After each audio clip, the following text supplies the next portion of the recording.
제가 70년대 고등학교 시절에 남산도서관에 대학 입시 때문에 공부하러 갔다가 우연히 국사찾기 협의회 안호상 박사, 임승국 교수의 강의를 듣게 됐습니다.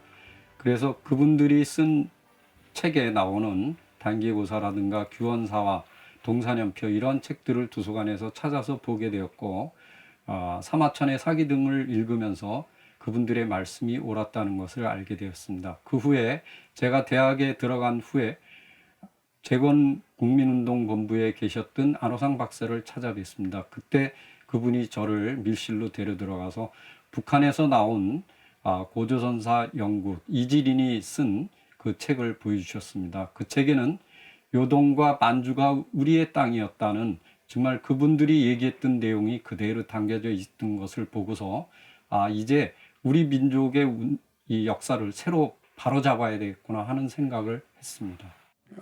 제가 대학을 졸업한 후에 고등학교의 교사로 재직하면서 그곳에서 이제 그 한당고기 책을 접하게 됐습니다. 조병유 씨가 1979년도에 발간한 책이고, 이것이 1982년 가지마 노브로가 일어로 번역을 한 겁니다. 그래서 그 광주대학교의 그 신도경 교수하고 둘이 같이 한당고기 1번판, 그 다음에 조병윤판, 그리고 이제 삼국사기 이 세 개를 놓고서 원정 강독을 하게 됐고, 가지마 노브로가 얼마나 많은 조작을 가했는가, 그리고 원전을 잘못 해석했다는 것을 알게 됐습니다. 그래서 그 후에 한당고기를 중심으로 해서 규원사와 단기고사 등을 비교 연구해서 자유지의 한단민사라는 책으로 제가 논문을 발표하게 됐습니다.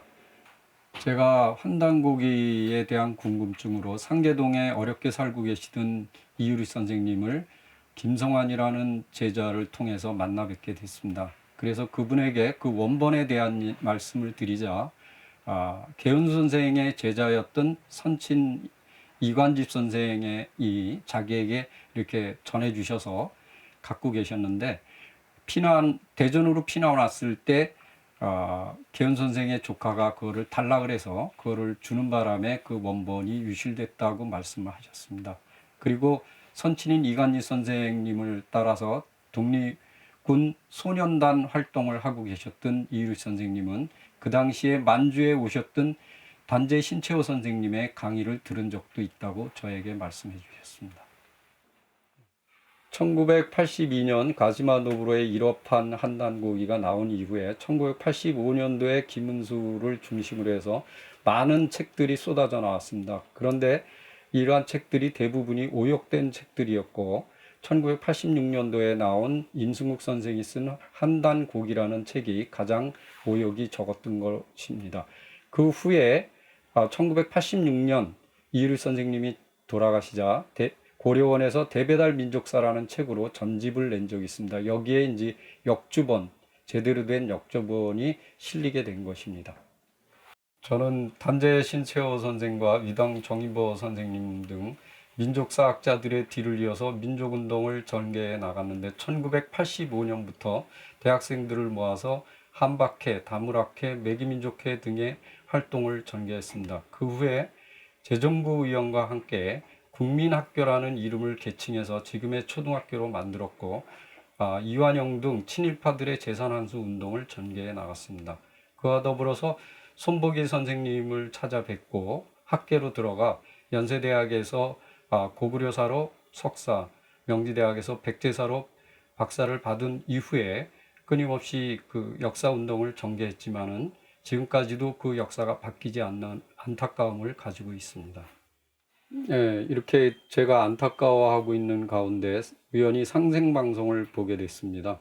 그것을 보면서 하늘이 우리 민족을 버리지 않았구나 하는 생각을 하게 되었고, 그곳에서 강의 요청이 들어왔을 때 제가 흔쾌히 동참한 적이 있습니다. 그리고 한단고기가 지금까지도 많은 논란에 휩싸이는 가운데 있었는데, 안경전 종도사께서 만주와 중국 등 많은 나라를 다니시면서 모은 자료들을 모아서 역주를 붙이고 그곳에 고증을 달아서 쉬운 문장으로 이렇게 국민들에게 펼치는 역주본이 나왔다는 것에 대해서 굉장히 감사를 드립니다.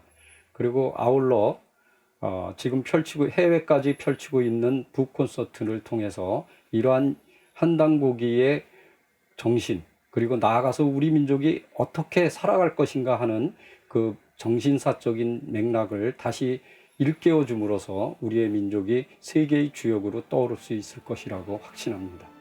지금 이 일본의 임나일본부나 중국의 동북공정에 대처하지 못하는 우리나라 사학계를 보면서 저는 행촌 이암 선생이 남기신 말씀을 여러분에게 이렇게 전하면서 마치고자 합니다. 나라를 위하는 길에는 선비의 기계보다 앞서는 것이 없고 사학보다 더 급한 것이 없음은 무엇 때문인가? 사학이 분명치 않으면 선비의 기계가 진작시킬 수 없고 선비의 기계가 진작되지 못하면 국가의 근본이 흔들리고 나라를 다스릴 법도가 갈라지기 때문이다. 대개 역사학의 정법이 폄하할 것은 폄하하고 기릴 것은 칭찬하고 인간을 저울질하여 평가하고 시대의 모습을 논하여 진단하는 것이니 만세의 표준이 아닌 것이 없다라고 이렇게 말씀하셨습니다.